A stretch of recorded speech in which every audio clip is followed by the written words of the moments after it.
Hi, my name is Suri Crowe, and you're watching the Meidas Touch Network. I have been increasingly vocal in my reporting about the war crimes that Israel is objectively committing.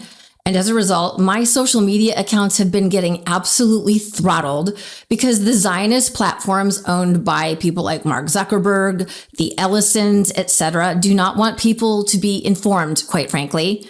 But Israel is so desperate to silence news of the evil that their offensive forces are committing that they continue to target and kill journalists. Israel, by the way, is the #1 killer of journalists in the world, at least 240 so far, and 9 at least journalists that they have killed so far just this year alone.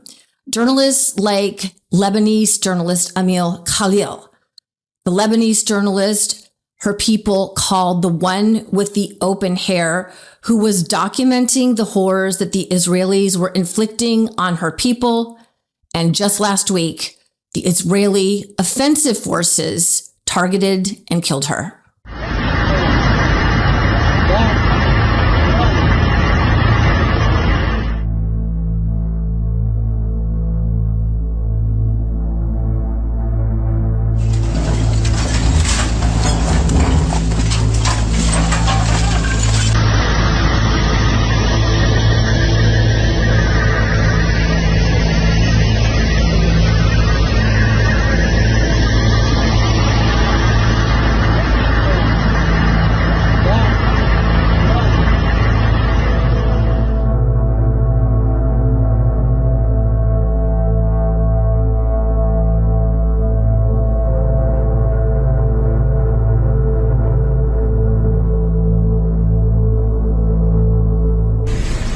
وصلت بطلتنا يا شباب.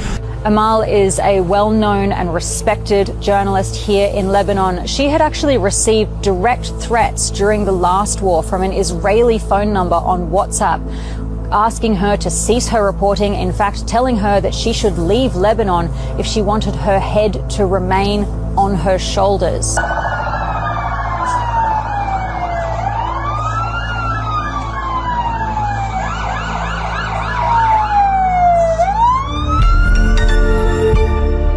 For those of you who are listening, Amal has long been receiving death threats. The day she was killed, the Israelis told her she was being targeted.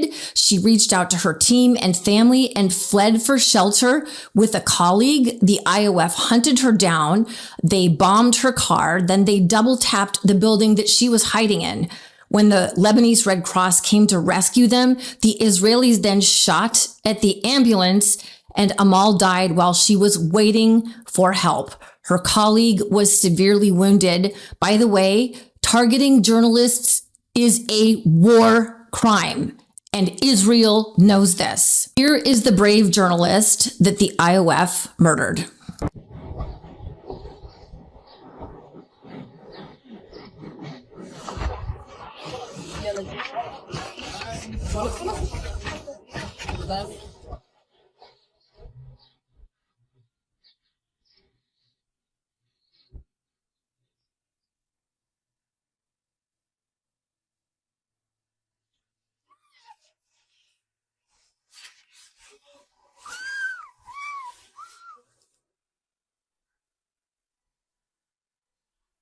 الاعتداءات الإسرائيلية المستمرة منذ نحو عام لم تفرق بين مدني وعسكري.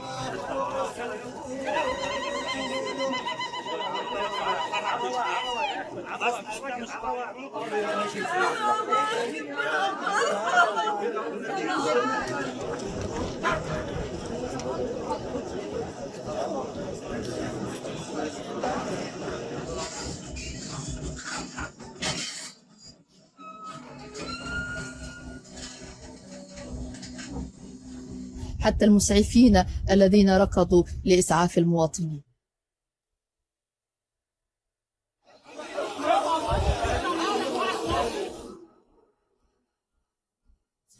عودة الناس اليوم بعد ساعات قليلة على بدء سريان الهدنة وقرارها بالنوم هذه الليلة في منازلها هو كسر لكل أحلام إسرائيل بالسيطرة على قلعة الشقيف والسيطرة على يحمر وأرنون الشقيف.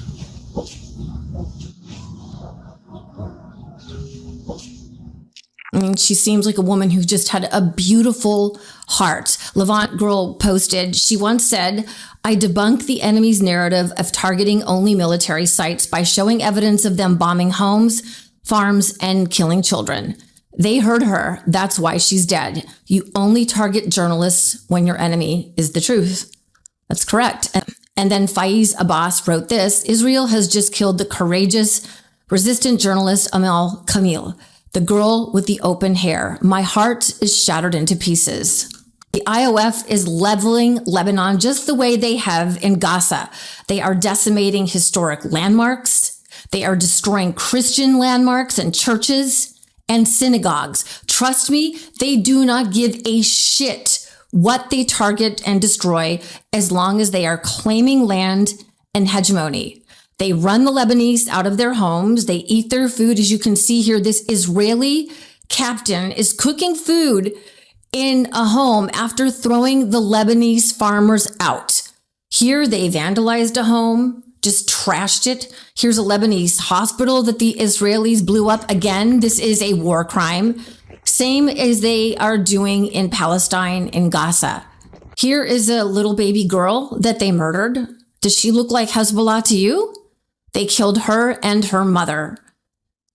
Doing this with our tax dollars, which is against the law, the Leahy laws that are on the American law books. Again, this is a violation not only of international law, but our own American laws. Meanwhile, back in Israel, in the West Bank, Israelis are running Palestinians out of their own homes, burning the home. And then as soon as the occupants come running out in fear,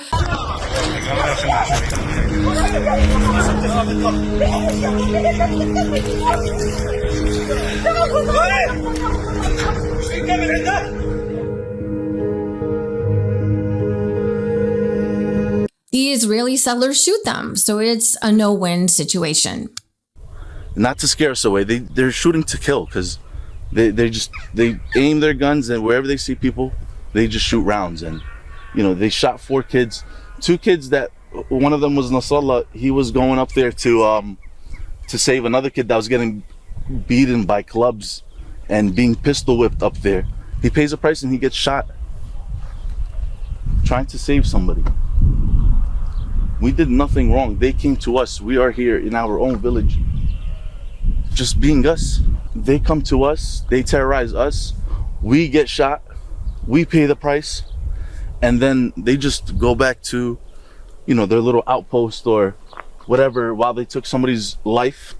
The New York Times ran a piece, I think it was about 2 years ago in 2024, authored by Dr. Feroz Sidwa, a trauma surgeon who served in Khan Yunis, Gaza, along with 65 other doctors.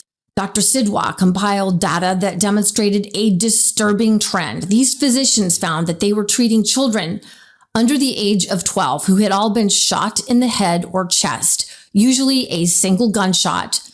They came in dead or in critical condition, and all of them died shortly after arriving, according to Dr. Sidwa's findings. Here's what she wrote. Nearly every day I was there, I saw a new young child who had been shot in the head or the chest, virtually all of whom went on to die, 13 in total. At the time, I assumed this had to be the work of a particularly sadistic soldier located nearby. But after returning home, I met an emergency medicine physician who had worked in a different hospital in Gaza 2 months before me. I couldn't believe the number of kids I saw shot in the head, I told him. To my surprise, he responded, yeah, me too, every single day. And then as part of this data collection, Dr. Khawaja Ikram, who's an orthopedic surgeon who also served over there, wrote this. One day while in the ER, I saw a 3-year-old and a 5-year-old, each with a single bullet hole to their head. When asked what happened, their father and brothers said they had been told that Israel was backing out of Khan Yunis.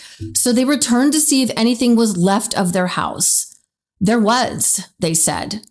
It was a sniper waiting who shot both children.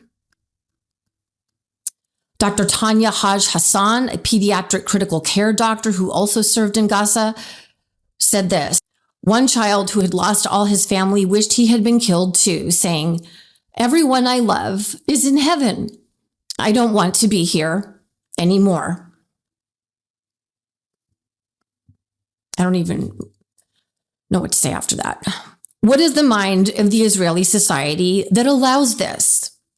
Well, Brianki writes this, just so we're clear, Israel is now the first state to have an ethnicity-based death penalty since Nazi Germany. And in fact, the Knesset recently passed that Palestinians can be hanged.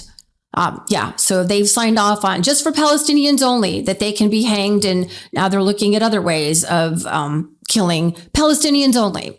And for more insight, here is independent journalist Abby Martin, who spent some time in Israel on her findings about what she said was the majority of the opinion of the Israeli citizens that she found when she was there. Israeli society has gone full fucking fascist. It's like Berlin, 1930. I would say they're not indoctrinated in the sense of, let's say, North Korea. They know exactly what's going on. They have more honest media than the US. They see exactly what they're doing. They see the footage. They know the kids are starving. They agree with it. And this is overwhelmingly displayed. This is not just anecdotal through my man on the street interviews when I was in Israel, which I was floored by in a period of relative calm. I mean, it's never relative calm for Palestinians, obviously, but this was in Jerusalem in a place called Tolerance Square, right in front of Zara, you know. And I'm talking to people from all walks of life. Every single person espoused genocidal rhetoric. Kill them all, bomb them all, drop a big nuke, expel them. We don't want them here. I was floored. I couldn't wrap my mind around it because until then I'd been kind of placated by politicians and media that the two-state solution was possible, right? I didn't really realize the impossibility of that until I was there and saw there is no more West Bank. And Israeli society has gone full fucking fascist. It's like Berlin, 1930. I mean, it really was horrific. I felt like I couldn't spend a dime and I felt like I had to take a shower. I was so repulsed by the casual genocidal nature. I've never experienced anything like that. Arabs make a piguim and we need to kill Arabs. I don't think there's any answer to it. Really? There's only one way, like, I would carpet bomb them. You would carpet bomb them? It's the only way you could deal with it. Here's world-renowned addiction and trauma specialist Dr. Gabor Mate. I'll listen to him as he explains how the Holocaust has created in Jews a sense of eternal victimhood and exceptionalism. I want to start by asking you about the Holocaust. Yeah. Almost every university had Holocaust studies. Adorno, of course, said that the whole purpose of an education was to prevent another Auschwitz. And yet with all of these studies, in the midst of this genocide, none of it seems to have penetrated within the society itself. And I'm wondering why. And then I want to ask you, how does one teach morality, and even if morality can be taught? Well, the first thing to notice that there are at least 6 Israeli, internationally renowned scholars of genocide and the Holocaust who have former members of the Israeli Defense Forces, academics who have called the current situation in Gaza genocide. You never hear them quoted. What you always hear quoted is, it's a blood libel to even make the comparison. That's the first thing. Second thing is, as Norman Finkelstein pointed out, much of the intention of the Holocaust academia has got nothing to do with trying to change the world's relationship to cruelty and unfairness. It's to establish a sense of Jewish exceptionalism so that we're the perpetual victims and that everything we do is justified, everything that's done to us is an outrage. So teaching about the Holocaust teaches nobody anything. And the point is twofold. One is, you cannot teach morality. Morality is a natural human attribute that arises when people's human needs as children are met. Number 2, you can preach about morality in the service of the most nefarious causes. And that's what we're seeing right now. The Hebrew word for the Holocaust is Shoah. And there's an old saying, there's no business like Shoah business. It's been exploited to the hilt. And, you know, I'm somebody whose grandparents died in Auschwitz, who nearly ended up there myself. And I'm sick of it. I'm sick of hearing about it. Not because didn't happen, but because what it has been pressed into the service of. I recently chatted with Michigan Democratic Senate candidate Abdul El Sayed, who is leading in a three-way race in that state. I asked him about his views on Israel, which the establishment Democrats have been very critical of. Here's what he had to say. People have kind of flipped their wigs, even on the Democratic side, for you recently saying that Israel is as evil, and correct me if I'm wrong, as Hamas. Why did you make that comparison? And why do you think people were so tweaked out by that? Israel conducted a genocide and at baseline conducts apartheid. I think genocide and apartheid are evil. Ergo, a government that does genocides is evil. I mean, I don't know what's hard about that. Like, you know, it's like if you do genocide and genocide is evil, you do evil. Ergo, it's not a like big step to be like, you do evil things. And, you know, I say it, the reason that I think people are flipping out about it is because I'm saying the obvious parts.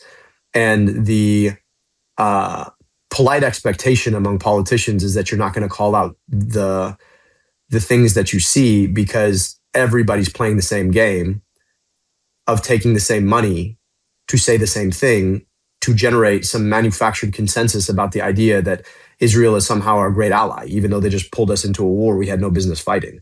Yeah. So I'm sorry, but like, I'm just going to tell the truth. And here's the truth.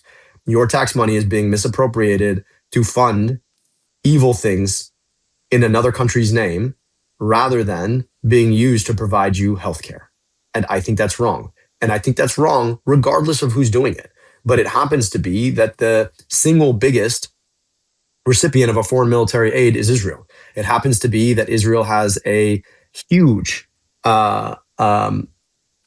political action committee that's working on its behalf in the form of AIPAC that drops more money in elections than almost any other group.